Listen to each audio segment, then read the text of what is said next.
The Matt Gaetz scandal, in addition to being repulsive, it also just plain weird.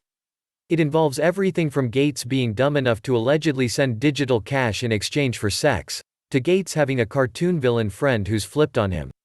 Now it turns out even the attempted defense of Matt Gaetz is getting weird. Two women are telling CNN that they attended sex and drug-fueled parties with Gaetz and a bunch of other unnamed Florida Republican politicians. Bizarrely, they're not doing this to rat him out. They say they're doing this to defend him. CNN says that the women came forward because they wanted to make clear that they didn't see any sex trafficking or underage girls at these parties. Even if this is true, it in no way exonerates Gaetz.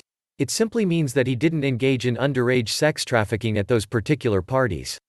Worse, these two women just helped to confirm that Matt Gaetz likes to attend parties with his fellow Florida Republican politicians where drugs like ecstasy are passed around and sex is rampant. This opens the door for the feds to investigate these parties, and potentially use drug charges to pressure party attendees to testify against Gaetz and the various other politicians in attendance.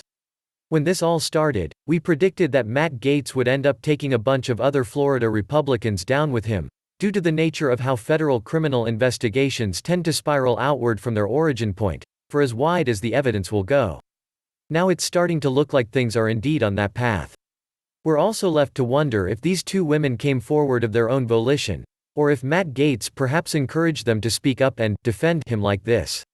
If Gaetz is indeed behind this, then he's making an even bigger mess for himself than we thought.